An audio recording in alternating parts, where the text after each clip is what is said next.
Hi hello ಎಲ್ಲರಿಗೂ ನಮಸ್ಕಾರ. ನಾನು Rashmi. Welcome back to my YouTube channel. ಎಲ್ಲರೂ ಹೇಗಿದ್ದೀರಾ, ಚೆನ್ನಾಗಿದ್ದೀರಾ ಅಂದ್ಕೊಂಡು ವಿಡಿಯೋನ ಸ್ಟಾರ್ಟ್ ಮಾಡ್ತಾಯಿದ್ದೀನಿ. ಇವತ್ತು ಸಂಡೇ ಆಗಿರೋದ್ರಿಂದ ಎದ್ದೇಳೋದು ಸ್ವಲ್ಪ ಲೇಟೇನೆ. ಆಫೀಸ್ ಇರಲ್ಲ, ಇವಾಗಂತೂ ಸ್ಕೂಲ್ಗೆಲ್ಲ ಹಾಲಿಡೇ, ಅದರಿಂದ ಸ್ವಲ್ಪ ಲೇಟಾಗಿ ಎದ್ದೇಳೋಣ ಅಂತ ಹೇಳಿ ಎದ್ದು ನೋಡಿದಾಗ ಉದ್ದಿನಬೇಳೆ ನೆನೆ ಇಟ್ಟಿದೆ. ತುಂಬ ಚೆನ್ನಾಗಿ ನೆಂದಿತ್ತು. ಉದ್ದಿನಬೇಳೆ ಮಾಡೋಣ, ಇವತ್ತು ಸಂಡೇ ಅಲ್ವಾ, ಅದಕ್ಕೆ ಏನಾದರೂ ಸ್ಪೆಷಲ್ ಮಾಡೋಣ ಅಂತ. ಹಾಗೆಯೇ ಪಾಪುಗೆ ಸ್ವಲ್ಪ ಹುಷಾರಿರಲಿಲ್ಲ, ಅವಳಿಗೆ ಇವತ್ತು ಬೇರೆ ಥರ ಫುಡ್ನ ಮಾಡಬೇಕಿತ್ತು. ಹೆಸರುಬೇಳೆ ಹಾಕಿ ಪೊಂಗಲ್ ಮಾಡಿಕೊಡೋಣ ಅಂತ ಹೇಳಿ ಹೆಸರುಬೇಳೆ ಮತ್ತು ಅಕ್ಕಿ, ಹಾಗೆಯೇ ಸ್ವಲ್ಪ ಅರಿಶಿನ ಪುಡಿ, ಜೀರಿಗೆ, ಉಪ್ಪು ಇಷ್ಟೇ ಅವಳಿಗೆ ಹಾಕಿದ್ದು. ಪೆಪ್ಪರ್ನ ಸ್ವಲ್ಪ ಹಾಕಿ ಟೇಸ್ಟ್ ಇರಲಿ ಅಂತ. ಅವಳಿಗೆ ಲೂಸ್ ಮೋಷನ್ ಥರ ಆಗಿ ತುಂಬಾ ಸ್ಟಮಕ್ ಇನ್ಫೆಕ್ಷನ್ ಆಗೋಗಿದೆ. ಅವಳಿಗೆ ಏನೂ ಕೊಡಬೇಡಿ ಅಂತ ಹೇಳಿದರು ಡಾಕ್ಟರು. ವಾಮಿಟಿಂಗ್ ಎಲ್ಲ ಆಗ್ತಾಯಿತ್ತು. ಅದಕ್ಕೋಸ್ಕರ ಅವಳಿಗೆ ನಾನು ಏನೂ ಕೊಡ್ತಾ ಇರಲಿಲ್ಲ, ಬರೀ ಈ ಥರ ಫುಡ್ ಮಾತ್ರ ಕೊಡ್ತಾಯಿದ್ದೀನಿ. ಒಂದೆರಡು ವಿಸಲ್ ಆದಮೇಲೆ ಅವಳಿಗೆ ತಿನ್ನೋದಕ್ಕೆ ಕೊಡ್ತೀನಿ. ತುಂಬ ಬಿಸಿನೇ ಕೊಟ್ಬಿಟ್ರೆ ತುಂಬ ಚೆನ್ನಾಗಿರುತ್ತೆ. ಹಾಗೆಯೇ ಉದ್ದಿನವಡೆಗೆ ಅಂತ ತೋರಿಸಿದ್ನಲ್ವ, ಅದನ್ನೆಲ್ಲ ನೆನೆ ಇಟ್ಟಿದ್ದೆಲ್ಲ ಕಾಳೆಲ್ಲ ಸೋರು ಹಾಕ್ಕೊಂಡೆ.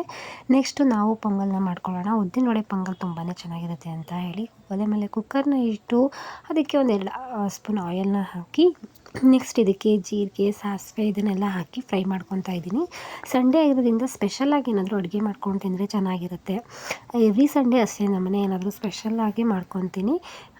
ಏಕೆಂದರೆ ಬೆಳಗ್ಗೆ ಮಾರ್ನಿಂಗ್ ಬೇಗನೆ ಡ್ಯೂಟಿಗೆ ಇರೋದ್ರಿಂದ ಮಾಡೋದಕ್ಕಾಗಲ್ಲ ಅಷ್ಟಾಗಿ. ಏನೊಂದು ಮಾಡಿ ಕಳಿಸ್ಬಿಡ್ತೀನಿ. ಸಂಡೇ ಮನೇಲಿ ಇರ್ತಾರೆ, ಅವರಿಗೂ ಫ್ರೀ ಆಗಿದ್ದಾಗ ಏನಾದರೂ ಮಾಡಿಕೊಟ್ರೆ ತುಂಬ ಚೆನ್ನಾಗಿರುತ್ತೆ ಅಂತ. ನೆಕ್ಸ್ಟ್ ಇದಕ್ಕೆ ನಾನು ಬೆಳ್ಳುಳ್ಳಿ ಮತ್ತು ಒಂದು 4 ಹಸಿಮೆಣ್ಸಿನ್ಕಾಯಿನ ಕಟ್ ಮಾಡಿ ಹಾಕ್ತಾಯಿದ್ದೀನಿ. ಇದೆಲ್ಲ ಚೆನ್ನಾಗಿ ಫ್ರೈ ಆಗಬೇಕು. ಪೊಂಗಲ್ಗೆ ಆದಷ್ಟು ಬೆಳ್ಳುಳ್ಳಿ ಮತ್ತು ಹಸಿಮೆಣ್ಸಿನ್ಕಾಯಿ ಹಾಕಿದಷ್ಟು ತುಂಬಾ ಚೆನ್ನಾಗಿರುತ್ತೆ. ಕೆಲವರೆಲ್ಲ ಫಸ್ಟೇ ಕೂಗಿಸ್ಕೊಂಡು ಆಮೇಲೆ ಒಗ್ಗರಣೆನೇ ಕೊಡ್ತಾರೆ. ನಾನು ಫುಲ್ ಒಗ್ಗರಣೆ ಕೊಟ್ಟು ಆಮೇಲೆ ನಾನು ಕೂಗಿಸ್ಕೊತೀನಿ. ಇದಕ್ಕೆ ಒಂದು ಕರಿಬೇವು, ನೆಕ್ಸ್ಟ್ ಇದನ್ನೆಲ್ಲ ಚೆನ್ನಾಗಿ ಫ್ರೈ ಆಗಬೇಕು. ಫ್ರೈ ಆದಮೇಲೆ ಈ ಥರ ಚೆನ್ನಾಗಿ ಫ್ರೈ ಆಗಬೇಕು. ಇದೆಷ್ಟು ಬೆಳ್ಳುಳ್ಳಿ ಎಲ್ಲ ಚೆನ್ನಾಗಿ ಫ್ರೈ ಆದ್ರೇ ಪೊಂಗಲು ತುಂಬಾ ಟೇಸ್ಟ್ ಬರುತ್ತೆ, ಇಲ್ಲಾಂದರೆ ಅಷ್ಟು ಟೇಸ್ಟ್ ಇರಲ್ಲ. ನನಗಂತೂ ಬೆಳ್ಳುಳ್ಳಿ, ಮೆಣಸಿನ್ಕಾಯಿ, ಕರಿಬೇವು ಸ್ವಲ್ಪ ಫ್ರೈ ಜಾಸ್ತಿನೇ ಆಗಬೇಕು. ಇದಕ್ಕೆ ನೆಕ್ಸ್ಟು ಸಣ್ಣದಾಗಿ ಕಾಯಿನ ಚೂರು ಮಾಡಿ ಇಟ್ಕೊಂಡಿದ್ದೆ, ಆ ಕಾಯಿನ ಹಾಕ್ತಾಯಿದ್ದೀನಿ. ಇದಕ್ಕೆ ಕಾಯಿ ಜಾಸ್ತಿನೇ ಹಾಕಿ ಚೆನ್ನಾಗಿರುತ್ತೆ. ಬಾಯಿಗೆ ಕಾಯಿ, ಪೆಪ್ಪರು ಇದೆಲ್ಲ ಸಿಗ್ತಾಯಿದ್ರೆ ತುಂಬಾ ಚೆನ್ನಾಗಿರುತ್ತೆ ಅಲ್ವಾ, ಅದಕ್ಕೋಸ್ಕರ. ನೋಡಿ, ಇದು ಸಹ ಫ್ರೈ ಆದಮೇಲೆ ಸ್ವಲ್ಪ ಒಂದು 2 ಸೆಕೆಂಡ್ಸ್ ಅಷ್ಟೇ ಫ್ರೈ ಮಾಡ್ಕೊಳ್ಳಿ. ನೆಕ್ಸ್ಟ್ ಇದಕ್ಕೆ ನಾವು ಪೆಪ್ಪರ್ನ, ನೀವು ಉಂಡೆ ಪೆಪ್ಪರ್ ಹಾಕಿದ್ರೂ ಏನೂ ಆಗಲ್ಲ. ಬೇಕು ಅಂತ ಹೇಳಿದ್ರೆ, ಮಕ್ಕಳೆಲ್ಲ ತಿಂತಿರ್ತಾರೆ, ಬಾಯಿಗೆ ಸಿಗುತ್ತೆ ಅಂತ ಅನಿಸಿದ್ರೆ ಸ್ವಲ್ಪ ಪೌಡರ್ ಒಂದು ಎರಡೆರಡು ಪಕ್ಲ ಮಾಡಿಕೊಂಡು ಆ ಥರ ಹಾಕ್ಕೊಂಡ್ರೂ ಚೆನ್ನಾಗಿರುತ್ತೆ. ನೆಕ್ಸ್ಟ್ ಇದಕ್ಕೆ ಶುಂಠಿ ಬೆಳ್ಳುಳ್ಳಿ ಪೇಸ್ಟ್ ಒಂದು 2.5 ಸ್ಪೂನಷ್ಟು ಶುಂಠಿ ಬೆಳ್ಳುಳ್ಳಿ ಪೇಸ್ಟ್ನ ಹಾಕ್ಕೊತಾ ಇದ್ದೀನಿ. ಇದು ಅಷ್ಟೇ ಹಸಿ ಸ್ಮೆಲ್ ಹೋಗೋವರೆಗೂ ಫ್ರೈ ಮಾಡ್ಕೋಬೇಕು. ಇದೆಲ್ಲ ಹಸಿ ಸ್ಮೆಲ್ ಹೋದ್ರೇ ಚೆನ್ನಾಗಿರುತ್ತೆ. ನೋಡಿ, ಇದೆಲ್ಲ ಹಸಿ ಸ್ಮೆಲ್ ಹೋಗೋವರೆಗೂ ಫ್ರೈ ಮಾಡ್ಕೊತಾ ಇದ್ದೀನಿ. ನಾವು ಎಷ್ಟೇ ಕೇರಾಗಿ ಮಕ್ಕಳನ್ನ ನೋಡಿಕೊಂಡ್ರು ಈ ಥರ ಹೆಲ್ತ್ ಪ್ರಾಬ್ಲಮ್ ಆಗಿಬಿಡುತ್ತೆ. ನನಗಂತೂ ಪಾಪು ಹುಷಾರಿಲ್ಲ ಅನ್ನೋದೇ ಒಂದು ದೊಡ್ಡ ಟೆನ್ಷನ್ ಥರ ಆಗೋಗ್ತಾ ಇದೆ. ಪಾಪ ಏನೂ ಕೂಡ ಹೋಗಿಲ್ಲ, ತುಂಬ ಹುಷಾರು ತಪ್ಪಿಟ್ಲು, ವಾಮಿಟಿಂಗ್ ಆಗ್ತಾನೇ ಇತ್ತು. ನೆಕ್ಸ್ಟ್ ನೋಡಿ, ಇದಕ್ಕೆ ಸ್ವಲ್ಪ ಅರಿಶಿನ ಆ್ಯಡ್ ಮಾಡ್ಕೊತಾ ಇದ್ದೀನಿ. ಇವಾಗಲೇ ಶುಂಠಿ ಬೆಳ್ಳುಳ್ಳಿ ಪೇಸ್ಟ್ ಎಲ್ಲ ಹಾಕಿ ಅದೆಲ್ಲ ಫ್ರೈ ಆದಮೇಲೆ ಅರಿಶಿನ ಹಾಕಬೇಕು. ಅರಿಶಿನ ಹಾಕಿ ಚೆನ್ನಾಗಿ ಕೈ ಆಡಿಸಿ ಕೆದ್ಕೊಳ್ಳಿ. ನೆಕ್ಸ್ಟ್ ಅದಕ್ಕೆ ನಾವು ನೋಡಿ ಲಾಸ್ಟಲ್ಲಿ ಪೆಪ್ಪರ್ನ ಹಾಕ್ತಾಯಿದ್ದೀನಿ. ಈ ಥರ ಪೌಡರ್ ಮಾಡಿಕೊಂಡು ಪೆಪ್ಪರ್ನ ಹಾಕ್ಕೊಂಡ್ರೆ ತುಂಬಾ ಚೆನ್ನಾಗಿರುತ್ತೆ. ಜಾಸ್ತಿ ಪೌಡರ್ ಮಾಡೋಕ್ಕೆ ಹೋಗ್ಬೇಡಿ, ಎರಡೆರಡು ಪಕ್ಲ ಮಾಡಿಕೊಂಡ್ರೆ ಸಾಕು. ಇದನ್ನು ತುಂಬ ಚೆನ್ನಾಗಿರುತ್ತೆ. ಇದೆಲ್ಲ ಆಗಿ ಸ್ವಲ್ಪ ಎಣ್ಣೆ ಎಲ್ಲ ಬಿಟ್ಕೊತಾ ಇರುತ್ತೆ ನೋಡಿ, ಆವಾಗ ನಾವು ಹೆಸರುಬೇಳೆನ ತೊಳೆದು ಇಟ್ಕೊಂಡಿರಬೇಕು. ಹೆಸರುಬೇಳೆ ಒಂದು ಕಪ್ಪಷ್ಟು ಹೆಸರುಬೇಳೆನ ಹಾಕಬೇಕು. ನೆಕ್ಸ್ಟು ನಾನು ಒಂದು 3/4 ಪಾವಷ್ಟು ಅಕ್ಕಿನ ಹಾಕ್ತಾಯಿದ್ದೀನಿ. ನಾವಿರೋದು ಒಂದು 4 ಜನ ಅಷ್ಟೇ ಅಲ್ವಾ, ಕಮ್ಮಿನೇ ಅಕ್ಕಿ ಹಾಕಿ. ಯಾಕೆ ಅಂತ ಹೇಳಿದ್ರೆ ಪೊಂಗಲ್ ಅಲ್ವಾ, ಜಾಸ್ತಿ ನೀರನ್ನ ತಗೊಳುತ್ತೆ, ಅನ್ನ ಜಾಸ್ತಿ ಆಗುತ್ತೆ. ಅದಕ್ಕೋಸ್ಕರ ಸ್ವಲ್ಪ ಅಕ್ಕಿನ ಸ್ವಲ್ಪನೇ ಹಾಕ್ಕೊಳ್ಳಿ. ನಾವು 1.5 ಪಾವಷ್ಟು ಅಕ್ಕಿ ಹಾಕ್ಬಿಟ್ರೆ ತುಂಬ ಜನಕ್ಕೆ ಆಗುತ್ತೆ, ಅಷ್ಟೊಂದು ಆಗಿಬಿಡುತ್ತೆ. ಅದಕ್ಕೋಸ್ಕರ ಸ್ವಲ್ಪನೇ ಹಾಕ್ಕೊಂಡು ಈಗ ನಿಮಗೆ ಎಷ್ಟು ಬೇಕು ಅಷ್ಟು ನೀರನ್ನ ಹಾಕ್ಕೊಂಡು ನೋಡ್ಕೊಳ್ಳಿ. ಎಷ್ಟು ಬೇಕು ಅಷ್ಟು ನೀರನ್ನ ಆ್ಯಡ್ ಮಾಡಿಕೊಂಡು ಚೆನ್ನಾಗಿ ಕೈ ಆಡಿಸ್ಬೇಕು. ನೆಕ್ಸ್ಟು ಇದೆಲ್ಲ ಒಂದು ಕುದಿ ಬಂತಾ ಇದೆ ಅಂದಾಗ ನಾವು ಕುಕ್ಕರ್ ಲಿಡ್ನ ಕ್ಲೋಸ್ ಮಾಡಬೇಕು. ಇನ್ನು ಪೊಂಗಲ್ ಅಲ್ವಾ, ಆಲ್ರೆಡಿ ನೆಂದಿರುತ್ತೆ. ಉಪ್ಪು ಅಷ್ಟೇ ರುಚಿಗೆ ತಕ್ಕಷ್ಟು ಉಪ್ಪನ್ನ ಹಾಕ್ಕೊಬೇಕು. ಹಾಕ್ಕೊಂಡು ಕೊನೆಗೆ ಕೊತ್ತಂಬರಿ ಸೊಪ್ಪನ್ನ ಹಾಕಿ ಕುಕ್ಕರ್ ಲಿಡ್ನ ಕ್ಲೋಸ್ ಮಾಡಿದ್ರೆ ಸೂಪರ್ ಆ್ಯಂಡ್ ಸಖತ್ತಾಗಿರೋ ಪೊಂಗಲ್ ರೆಡಿ ಆಗುತ್ತೆ. ಖಾರ ಪೊಂಗಲ್ ಮಾಡೋದು ತುಂಬಾ ಈಸಿ, ಹಾಗೆಯೇ ಬೇಗನೆ ಆಗುತ್ತೆ. ನಾನು ನನ್ನ ಸ್ಟೈಲಲ್ಲಿ ಇವತ್ತು ಪೊಂಗಲ್ನ ಮಾಡಿದ್ದೀನಿ. ನಿಮ್ಗೆ ಇಷ್ಟ ಆದರೆ ಮಾಡಿ, ಕಮೆಂಟ್ಸಲ್ಲಿ ಹಾಕಿ ಯಾವ ರೀತಿ ಬಂತು ಅಂತ ಹೇಳಿ. ನಾನು ಈ ಕುಕ್ಕರ್ ಕೂಗೋ ಅಷ್ಟರಲ್ಲಿ ನಾನು ಪಾಪುಗೆ ಮೆಡಿಷನ್ ಕೊಡಬೇಕಿತ್ತು. ಅವಾಗ ತಾನೇ ಇದ್ದಿದ್ಲು ಅವಳಿಗೆ.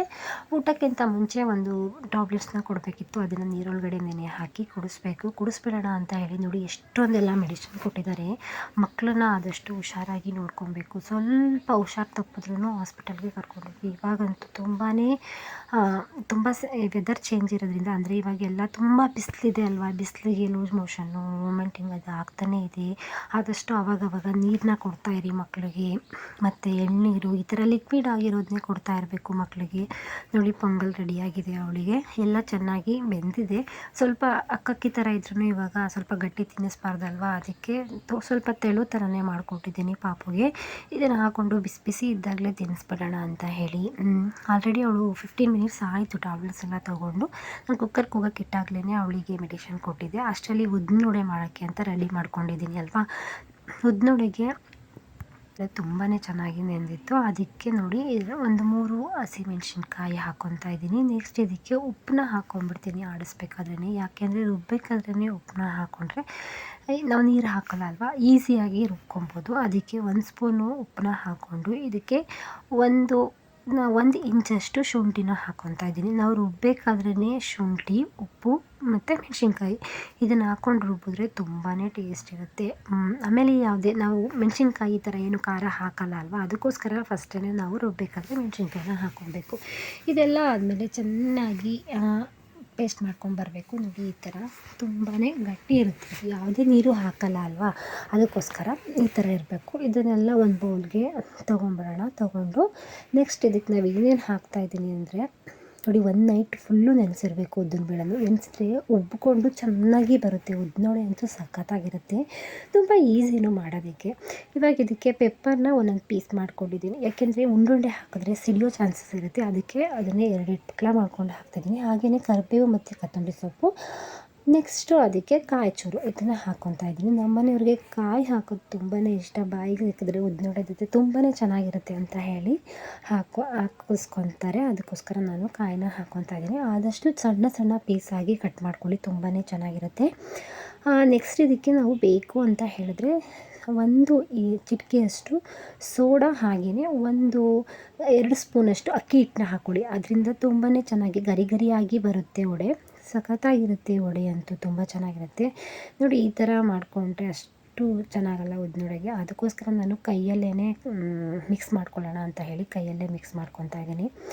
ತುಂಬ ಅಂದರೆ ತುಂಬಾ ಚೆನ್ನಾಗಿರುತ್ತೆ ಉದ್ದಿನವಡೆ. ಈ ಥರ ಎಲ್ಲ ಮಿಕ್ಸ್ ಮಾಡಿ ಒಂದು ಹಾಫ್ ಆನ್ ಅವರ್ ಇಟ್ರೂ ಸಾಕು. ಹಾಫ್ ಆನ್ ಅವರ್ ಇಟ್ರೂ ಚೆನ್ನಾಗಿ ಅಳ್ಕೊಳ್ಳುತ್ತೆ ಹಿಟ್ಟೆಲ್ಲ. ನೀವು ಹಾಫ್ ಆನ್ ಅವರ್ ಇಡಲಿಲ್ಲ, ನನಗೆ ಆಗಲ್ಲ ಅಂತ ಅಂದ್ರೂ ಆಗ್ಲೇ ಬಿಟ್ರೂ ಚೆನ್ನಾಗಿರುತ್ತೆ, ಏನೂ ಪ್ರಾಬ್ಲಮ್ ಆಗಲ್ಲ. ತುಂಬ ಚೆನ್ನಾಗಿರುತ್ತೆ ಉದ್ದಿನವಡೆ ಅಂತೂ. ಮನೆಯಲ್ಲೇ ಮಾಡಿಕೊಟ್ರೆ ಮಕ್ಳಿಗೂ, ನಾವು ಹೊರ್ಗಡೆ ತಂದು ತಿನ್ನೋಕ್ಕೋದ್ರೆ 1 ವಡೆ 2 ವಡೆ ಅಷ್ಟೇ ತಿನ್ನೋಕ್ಕಾಗತ್ತೆ. ನೋಡಿ ಮನೆಯಲ್ಲೇ ಮಾಡಿಕೊಂಡ್ರೆ ಅಂತೂ ತುಂಬಾ ತಿನ್ಬೋದು. ನೋಡಿ ಪೊಂಗಲ್ ಎಷ್ಟು ಚೆನ್ನಾಗಿ ಬಂದಿದೆ. ಆಲ್ರೆಡಿ ಪೊಂಗಲ್ಲು ಆಯಿತು. ಇದಕ್ಕೆ ಬೇಕು ಅಂದರೆ ನಾವು ಸ್ವಲ್ಪ 1 ಲೋಟ ನೀರನ್ನ ಆ್ಯಡ್ ಮಾಡಿಕೊಂಡ್ರೆ ಚೆನ್ನಾಗಿರುತ್ತೆ. ಏಕೆಂದರೆ ಸ್ವಲ್ಪ ಗಟ್ಟಿಯಾಗಿದೆ ಅಲ್ವಾ. ಬೇಕು ಅಂದರೆ 1 ಲೋಟ ನೀರನ್ನ ಹಾಕ್ಕೊಂಡು ಇದಕ್ಕೆ ಸ್ವಲ್ಪ ಸಾಲ್ಟನ್ನ ಹಾಕ್ಕೊಂಡ್ರೆ ತುಂಬಾ ಚೆನ್ನಾಗಿ ಬರುತ್ತೆ ಪೊಂಗಲ್ ಅಂತೂ. ನೆಕ್ಸ್ಟು ಪೊಂಗಲ್ಗೆ ಸ್ವಲ್ಪ ಗೋಡಂಬಿನ ಹುರಿದ ಮೇಲೆ ಹಾಕಿದ್ರೆ ಮಕ್ಕಳಿಗೆ ತಿನ್ನಬೇಕಾದ್ರೆ ತುಂಬ ಇಷ್ಟಪಟ್ಟು ತಿಂತಾರೆ. ನಮ್ಮನೆ ಸಾನಿಗಂತೂ ಗೋಡಂಬಿ ಅಂದರೆ ತುಂಬಾ ಇಷ್ಟ. ಅದಕ್ಕೆ ನಾನು ಸ್ವಲ್ಪ ಗೋಡಂಬಿನ ತುಪ್ಪದಲ್ಲಿ ಹುರ್ಕೊಂಬಿಡೋಣ ಅಂತ ಹೇಳಿ ಹುರ್ಕೊತಾ ಇದ್ದೀನಿ. ನೆಕ್ಸ್ಟು ಗೋಡಂಬಿ ಎಲ್ಲ ಫ್ರೈ ಆಗೋಷ್ಟರಲ್ಲಿ ನಾನು ವಡೆಗೆಲ್ಲ ರೆಡಿ ಮಾಡ್ಕೊಂಡಿದ್ದೆ. ನಾನು ಗೋಡಂಬಿನ ಈ ಥರ ಬಾಕ್ಸ್ಗೆ ಹಾಕಿ ಸ್ಟೋರ್ ಮಾಡಿ ಇಟ್ಕೊಂಡ್ಬಿಡ್ತೀನಿ.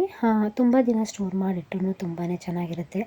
ಆದರೆ ಹೆಣ್ಮಕ್ಳಿಗೆ ಒಂದು ಏಜಿಗೆ ಬಂದಿದ್ದಾರೆ ಅಂತ ಅಂದಾಗ ಸ್ವಲ್ಪ ಗೋಡಂಬಿನ ಆದಷ್ಟು ಕಡಿಮೆನೇ ಕೊಡಿ. ತುಂಬ ಹೀಟ್ ಇರುತ್ತೆ ಅಲ್ವಾ, ಬೇಗ ಮೆಚೂರ್ ಆಗೋ ಚಾನ್ಸಸ್ ಇರುತ್ತೆ. ಅದಕ್ಕೋಸ್ಕರ ನೋಡಿ ನೆಕ್ಸ್ಟು ಉದ್ದಿನವಡೆಗೆ ರೆಡಿ ಮಾಡ್ಕೊತಾ ಇದ್ದೀನಿ. ಉದ್ದಿನವಡೆ ಬೇಯ್ತಾ ಇದೆ, ತುಂಬಾ ಚೆನ್ನಾಗಿ ಬಂತು. ಎಷ್ಟು ಉಪ್ಕೊತಾ ಇದೆ ನೋಡಿ. ಇವತ್ತಂತೂ ಉದ್ದಿನವಡೆ ಪೊಂಗಲ್ ತುಂಬ ಚೆನ್ನಾಗಿತ್ತು. ನಮ್ಮನೆ ಅಂತೂ ಇವತ್ತಿನ ಊಟ ಎಲ್ಲರಿಗೂ ತುಂಬಾ ಇಷ್ಟ ಆಯಿತು. ಇದೆಲ್ಲ ಮುಗಿಸೋಷ್ಟರಲ್ಲಿ ಆಲ್ರೆಡಿ 10:30 ಮೇಲೆ ಆಗೋಯಿತು ಟೈಮು. ಸಂಡೇ ಬಂತಂದ್ರೇ ಹೀಗೆ ತುಂಬಾ ಟೈಮ್ ಆಗೋಗುತ್ತೆ. ಮನೇಲಿ ಯಾವಾಗಲೂ ಹೆಣ್ಮಕ್ಳು ಮನೇಲಿ ಮಾಡ್ತಾನೆ ಇರ್ತೀವಿ ಅಲ್ವಾ. ಸಂಡೇ ಒಂದಿನ ರೆಸ್ಟ್ ಮಾಡೋಣ ಅಂತ ಅಂದ್ಕೊತೀವಿ, ಬಟ್ ಮನೆಯವ್ರಿಗೆ ನಮ್ಮ ಹಸ್ಬೆಂಡಿಗೆ ಮಕ್ಕಳಿಗೆಲ್ಲ ಸಂಡೇ ರಜೆ ಇರೋದ್ರಿಂದ ಅವರಿಗೇನಾದರೂ ಇಷ್ಟಪಟ್ಟದನ್ನು ಮಾಡಿಕೊಡೋಣ ಅಂತ ಹೇಳಿ ಹೌಸ್ ವೈಫ್ಗೆ ಯಾವಾಗಲೂ ರಜೆನೇ ಇರೋಲ್ಲ, ಎನಿ ಟೈಮ್ ಕೆಲಸ ಮಾಡ್ತಾನೇ ಇರಬೇಕು. ಅದೊಂದು ಏನು ಮಾಡೋದು, ಹೆಣ್ಮಕ್ಳು ಧರ್ಮನೇ ಅದು ಅನಿಸುತ್ತೆ. ಗಂಡ ಮಕ್ಕಳನ್ನ ಖುಷಿಯಾಗಿಡೋದೇನೋ ಒಂಥರ ನಮಗೂ ಖುಷಿ ಅಲ್ವಾ. ಅವ್ರು ನಮಗೋಸ್ಕರ ಎಷ್ಟೊಂದು ಕಷ್ಟಪಟ್ಟು ದುಡಿತಾರೆ, ಹೊರಗಡೆ ಹೋಗಿ ಕೆಲಸ ಮಾಡ್ಕೊಂಡು ಬರ್ತಾರೆ. ಅವ್ರಿಗೂ ಒಂದು ಸಂಡೇಲಿ ಏನೋ ಒಂಥರ, ನಾವು ಕೆಲಸ ಮಾಡಿ ಒಂದು 10 ನಿಮಿಷ ಸುಸ್ತಾಯಿತು ಅಂದರೆ ಹೋಗಿ ಮಲ್ಕೊಬೋದು. ಬಟ್ ಅವ್ರು ಹಾಗಲ್ವಲ್ಲ, ಏನೋ ಆಫೀಸಿಂದ ಬಂದು ಸುಸ್ತಾಗಿರ್ತಾರೆ, ಸಂಡೇ ಸಿಗೋದೊಂದು ಸಂಡೇ ರೆಸ್ಟ್ ಮಾಡೋಣ ಅಂದ್ಕೊಂಡಿರ್ತಾರೆ. ಆವಾಗ ಅವ್ರಿಗೆ ಇಷ್ಟ ಆಗೋ ಥರ ನಾವು ಅಡುಗೆನ ಮಾಡಿಕೊಟ್ರೆ ಅವರಿಗೂ ಏನೋ ಒಂಥರ ಖುಷಿ ಆಗುತ್ತೆ. ನೋಡಿ, ಇವತ್ತಿನ ತಿಂಡಿಗೆ ನಾನು ಈ ಥರ ಮಾಡಿದ್ದೆ. ಖಂಡಿತವಾಗ್ಲೂ ನಿಮಗೆಲ್ಲರಿಗೂ ಈ ವ್ಲಾಗ್ ಇಷ್ಟ ಆಗಿದೆ ಅಂತ ಅಂದ್ಕೊತೀನಿ. ಇಷ್ಟ ಆಗಿದ್ದರೆ ಒಂದು ಲೈಕ್ ಮಾಡಿ, ಶೇರ್ ಮಾಡಿ, ಸಬ್ಸ್ಕ್ರೈಬ್ ಮಾಡ್ಕೊತೀರಾ ಅಂತ ಅಂದ್ಕೊಂಡಿದ್ದೀನಿ. ಹಾಗೆಯೇ ತಿಂಡಿ ಎಲ್ಲರದ್ದು ಮುಗೀತು. ಇವಾಗ ನಾನು ನೋಡಿ ಮನೆ ಕ್ಲೀನ್ ಮಾಡಬೇಕು. ಇವಾಗ ನೋಡಿ ಇನ್ನೂ ಒಗ್ಗರಣೆ ಸ್ವಲ್ಪ ಬೇಯ್ತಾ ಇದೆ, ಪಾತ್ರೆ ಎಲ್ಲ ಸಿಂಕಲ್ಲಿ ಹಾಗೇ ಇದೆ. ಇದನ್ನೆಲ್ಲ ಕ್ಲೀನ್ ಮಾಡಿಕೊಂಡು ನೆಕ್ಸ್ಟು ನಮ್ಮ ಕೆಲಸಗಳಿರುತ್ತಲ್ವ, ನಾವು ಮಾಡ್ಕೊಂಡು ಹೋಗಬೇಕು. ಇನ್ನು ನಂದು ತಿಂಡಿನೂ ಆಗಿರಲಿಲ್ಲ. ಫಸ್ಟು ಇದನ್ನೆಲ್ಲ ಕ್ಲೀನ್ ಮಾಡ್ಕೊಳ್ಳೋಣ ಅಂದ್ಕೊಂಡೆ, ಆಮೇಲೆ ನೆಕ್ಸ್ಟ್ ತಿಂಡಿ ತಿಂದು ಕ್ಲೀನ್ ಮಾಡ್ಕೊಳ್ಳೋಣ ಅಂತ ಹೇಳಿ ನಾನು ತಿಂಡಿ ತಿನ್ನೋಣ ಅಂತ ನೋಡಿ ಹಾಕ್ಕೊಂಡು ಹೋಗ್ತಾಯಿದ್ದೀನಿ. ನಾನು ತಿಂಡಿನೂ ಆದಮೇಲೆ ನಾನು ಇದನ್ನೆಲ್ಲ ಕ್ಲೀನ್ ಮಾಡಿಕೊಂಡ್ರೆ ಆಯಿತು ಅಂತ. ಎಷ್ಟು ಕೆಲಸ ಮಾಡಿದ್ರೂ ಮುಗಿಯಲ್ಲ, ಯಾವುದಾದ್ರೂ ಒಂದು ಕೆಲಸ ಇದ್ದೇ ಇರುತ್ತೆ. ತಿಂಡಿ ಎಲ್ಲ ಮುಗಿಸೋಷ್ಟರಲ್ಲಿ ನಮ್ಮ ಮನೆ ಹತ್ರ ಜೇನುತುಪ್ಪ ಬರುತ್ತೆ, ಜೇನು ಕಟ್ಟಿತ್ತಂತೆ, ಅದನ್ನು ಹಸಿತಾ ಇದ್ದರು, ಪ್ಯೂರ್ ಜೇನುತುಪ್ಪ. ಅದನ್ನು ತೊಗೊಂಬರ್ತೀನಿ. ಯಾರೋ ಫ್ರೆಂಡ್ ಹೇಳಿದ್ರು ಅಲ್ಲಿ ಜೇನುತುಪ್ಪ ಮಾರ್ತಾಯಿದ್ದಾರೆ, ಪ್ಯೂರ್ ಇವಾಗ ಹಸ್ತಿರೋದು ತೊಗೊಳ್ಳಿ ಅಂತ. ಎಲ್ಲಿ ಅಂತ ಹೇಳಿ ನಾನು ಒಂದು ಅರ್ಧ ಕೆ ಜಿ 1 ಕೆ ಜಿಯಷ್ಟು ತೊಗೊಂಡು ಬನ್ನಿ ಅಂತ ನನ್ನ ಹಸ್ಬೆಂಡ್ಗೆ ಹೇಳಿದ್ರೆ 3 ಕೆ ಜಿ ತೊಗೊಬಂದಿದ್ದಾರೆ. ಹಬ್ಬ ಏನಕ್ಕೆ ಅಂತ ಹೇಳಿದ್ರೆ 10 ಇಯರ್ಸ್ ಇಡ್ಬೋದಂತೆ, ಏನೂ ಆಗಲ್ಲ, ಜೇನುತುಪ್ಪ ಪ್ಯೂರ್ ಅಲ್ವಾ ಅಂತ ಹೇಳಿ ತೊಗೊಂಡು ಬಂದರು. ಇಷ್ಟು ಜೇನುತುಪ್ಪ ಕೈಯಲ್ಲಿ ಇಟ್ಕೊಂಡು ಡೈಲಿ ಯೂಸ್ ಮಾಡಿದ್ರೆ ಹೋಗ್ಬಿಡುತ್ತೆ ಅಲ್ವಾ, ನೀರು ಬಿದ್ದರೆ ಎಲ್ಲ ಜೇನುತುಪ್ಪ ಹಾಳಾಗ್ಬಿಡುತ್ತೆ. ಅದಕ್ಕೋಸ್ಕರ ನಾನು ಫಸ್ಟು ಒಂದು ಚಿಕ್ಕ ಬೌಲಿಗೆ ತೆಗೆದಿಟ್ಕೊಂಡ್ರೆ ನಾವು ಡೈಲಿ ಯೂಸ್ ಮಾಡ್ಕೊಬೋದು. ಇದನ್ನು ಸ್ವಲ್ಪ ಹಾಗೆ ತೆಗೆದಿಟ್ಕೊಂಡು ಬೇಕು ಅಂದಾಗ ಚಿಕ್ಕ ಡಬ್ಬಕ್ಕೆ ಬಿಟ್ಕೊಳ್ಳೋಣ ಅಂತ ಹೇಳಿ ತಗೊತಾ ಇದ್ದೀನಿ. ಹೆಲ್ತಿಗಂತೂ ಜೇನುತುಪ್ಪ ತುಂಬಾ ಒಳ್ಳೆಯದಲ್ವ. ಬೆಳಿಗ್ಗೆ ಖಾಲಿ ಹೊಟ್ಟೆಲಿ ಬಿಸಿನೀರಿಗೆ ಹಾಕ್ಕೊಂಡು ಕುಡಿದ್ರೆ ವೆಯ್ಟ್ ಕಡಿಮೆ ಆಗುತ್ತೆ. ಹಾಗೆಯೇ ಜೇನುತುಪ್ಪನ ಈ ಫ್ರೂಟ್ ಸಲಾಡು, ಐಸ್ ಕ್ರೀಮು ಮತ್ತು ಇದೆಲ್ಲ ಮಾಡಬೇಕಾದ್ರೆ ನಾವು ಜೇನುತುಪ್ಪನ ಸಕ್ಕರೆ ಬದಲು ಜೇನುತುಪ್ಪ ಹಾಕಿದ್ರೆ ಅದರಲ್ಲೂ ಪ್ಯೂರ್ ಜೇನುತುಪ್ಪ ಇದ್ದರಷ್ಟು ತುಂಬಾ ಒಳ್ಳೆಯದು. ಈ ಕೆಮ್ಮಿಗೆ ಇದಕ್ಕೆಲ್ಲ ತುಂಬಾ ಆಗುತ್ತೆ. ಅದಕ್ಕೋಸ್ಕರ ನಾನು ಈ ಥರ ಸ್ಟೋರ್ ಮಾಡಿ ಇಟ್ಕೊತೀನಿ. ನೋಡಿ, ಈ ಥರ ಗ್ಲಾಸಿನ ಡಬ್ಬದಲ್ಲೇ ಇಡಬೇಕು. ಪ್ಲಾಸ್ಟಿಕ್ ಡಬ್ಬದಲ್ಲಿ ಇಟ್ಟರೆ ಅಷ್ಟೊಂದು ದಿನ ಬಾಳಿಕೆ ಬರೋಲ್ಲ. ಗಾಜಿನ ಡಬ್ಬದಲ್ಲಿ ಇಟ್ಟರೆ ತುಂಬ ದಿನವೇ ಬಾಳಿಕೆ ಬರುತ್ತೆ. ನೆಕ್ಸ್ಟು ಇದನ್ನೆಲ್ಲ ಸ್ಟೋರ್ ಮಾಡಿದೆ. ಹಾಗೆಯೇ ಇದನ್ನೆಲ್ಲ ಕ್ಲೀನಾಗಿ ಒರೆಸಿಡಬೇಕು, ಇಲ್ಲಾಂದರೆ ಈ ಜಡ್ಡಿರ್ವೆಗಳು ಬೇಗನೆ ಬಂದು, ಈ ಜೇನುತುಪ್ಪ ತುಂಬಾ ಸ್ವೀಟ್ ಇರೋದ್ರಿಂದ ಈ ಈಗಿನ ಬಿಸಿಲಿಗಂತೂ ಜಡ್ಡಿರ್ವೆಗಳು ತುಂಬಾ ಬರ್ತಾಯಿದೆ ಮನೆಗೆ. ಅದರಿಂದ ತುಂಬಾ ಮುಚ್ಚಳ ಎಲ್ಲ ಗಟ್ಟಿಯಾಗಿ ಹಾಕಿ ಮೇಲೆಲ್ಲ ಅನಿಬಾರ್ದು. ಸ್ವಲ್ಪನೂ ಸೋರಿದ್ರೆ ಇರುವೆಗಳಂತೂ ಬಂದ್ಬಿಡುತ್ತೆ. ನೋಡಿ, ಜೇನುತುಪ್ಪ ಎಷ್ಟು ಚೆನ್ನಾಗಿದೆ, ಎಷ್ಟು ಗಟ್ಟಿಯಾಗಿ ಬಂದಿದೆ ಅಂತ ಅಂದರೆ ತುಂಬಾ ಚೆನ್ನಾಗಿ ನಾನು ಲಾಸ್ಟ್ ಟೈಮು ಊರಿಗೆ ಹೋದಾಗ ಈ ಜೇನುತುಪ್ಪದ್ದು ಬಾಟಲ್ ತೊಗೊಂಡು ಬಂದಿದ್ದೆ. ಅಲ್ಲಿ ಆ ಬಾಟಲ್ ಇತ್ತು, ಅದನ್ನು ಹಾಗೆ ತೆಗೆದಿಟ್ಟಿದ್ದೆ, ಈ ಉಪ್ಪಿನಕಾಯಿ ಇದಕ್ಕೆಲ್ಲ ಯೂಸ್ ಆಗುತ್ತೆ ಅಂತ. ಈಗ ಈ ಜೇನುತುಪ್ಪ ಬಂತಲ್ಲ, ಇನ್ನು ಅರ್ಧ ಲೀಟ್ರನ್ನ ಊರಿಗೆ ತೊಗೊಂಡು ಹೋಗೋಣ, ಅತ್ತೆ ಮನೆಗೆ ಹೋಗ್ತಾ ಇದ್ದೀವಲ್ಲ, ಊರಿಗೆ ತೊಗೊಂಡು ಹೋಗೋಣ ಅಂತ ಹೇಳಿ ತೆಗೆದಿಟ್ಟೆ. ನೆಕ್ಸ್ಟ್ ಇದೆಲ್ಲ ಕ್ಲೀನ್ ಆಯಿತು, ಮನೆಯೆಲ್ಲ ಕ್ಲೀನ್ ಮಾಡಿ ನೆಕ್ಸ್ಟು ನಾವು ಸಾನ್ವಿದು 27 ನೆಕ್ಸ್ಟ್ ಬರ್ಡೇ ಇದೆ, ಏನಾದರೂ ಅವಳಿಗೆ ಶಾಪಿಂಗ್ ಮಾಡಬೇಕಿತ್ತು. ಹಾಗೆಯೇ ಅವಳಿಗೆ ಬಟ್ಟೆ ಎಲ್ಲ ತಂದೇ ಇರಲಿಲ್ಲ, ನಾವು ತೊಗೊಂಬರೋಣ ಅಂತ ಹೇಳಿ ಮನೆ ಹತ್ರನೇ ಒಂದು ಕೃಷ್ಣ ಕಲೆಕ್ಷನ್ ಅಂತ ಇದೆ, ಅಲ್ಲಿಗೆ ಹೋಗಿ ತೊಗೊಂಬರೋಣ, ತುಂಬಾ ಚೆನ್ನಾಗಿರುತ್ತೆ ಬಟ್ಟೆಗಳಲ್ಲಿ. ಅಲ್ಲಿಗೆ ಹೋಗೋಣ ಅಂತ ಹೇಳಿ ಅವಳಿಗೆ ತೊಗೊಳ್ಳೋ ಬಟ್ಟೆಗಳು ಆಲ್ಮೋಸ್ಟ್ ನಾವು ಇಲ್ಲೇ ತೊಗೊಂಡ್ವಿ. ಹಾಗೆಯೇ ನೋಡಿ, ಮೊದಲು ಆ ಬಟ್ಟೆ ಎಲ್ಲ ಹಾಕೊಂಡು ಅವ್ರಕ್ಕ ಡ್ರೆಸ್ಸಿಂಗ್ ರೂಮಿಗೆ ಬಂದು ಇದು ಮಾಡ್ತಾ ಇದ್ದಾಳಲ್ವ, ಸೈಜ್ ಎಲ್ಲ ಚೆಕ್ ಮಾಡಿದ್ರೆ ಇವಳು ಅಷ್ಟೇ ಆ ಡ್ರೆಸ್ ಎಲ್ಲ ಹಾಕ್ಕೊಂಡು ಚೇಂಜ್ ಮಾಡೋದು, ಹೋಗಿ ಅವ್ರ ಅಪ್ಪಂಗೆ ತೋರಿಸೋದು, ಅದೆಲ್ಲ ಮಾಡ್ತಾ ಇದ್ದಾಳೆ. ನಾನು ಯಾವ ಡ್ರೆಸ್ನ ತೊಗೊಂಡೆ, ಹಾಗೆಯೇ ಮುದ್ದುಗೆ ಯಾವ ಡ್ರೆಸ್ ತೊಗೊಂಡೆ ಅಂತ ಎಲ್ಲ ಹೇಳಿ ನೆಕ್ಸ್ಟ್ ವ್ಲಾಗ್ನಲ್ಲಿ ನಾನು ಕಂಟಿನ್ಯೂ ಮಾಡ್ತೀನಿ.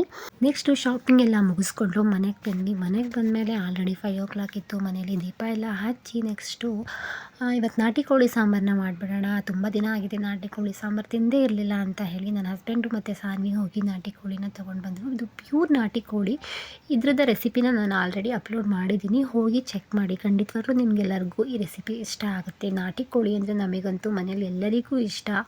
ಇವತ್ತಿನ ಸಂಡೇ ಈ ರೀತಿ ಇತ್ತು ನಮ್ಮ ಮನೇಲಿ. ನೀವು ಯಾವ ರೀತಿ ಸಂಡೇ ದಿನ ಮಾಡ್ತೀರಾ. ಹಾಗೆಯೇ ಈ ವ್ಲಾಗ್ ಇಷ್ಟ ಆಗಿದರೆ ಸಬ್ಸ್ಕ್ರೈಬ್ ಮಾಡ್ಕೊಳ್ಳಿ. Thank you for watching. Bye.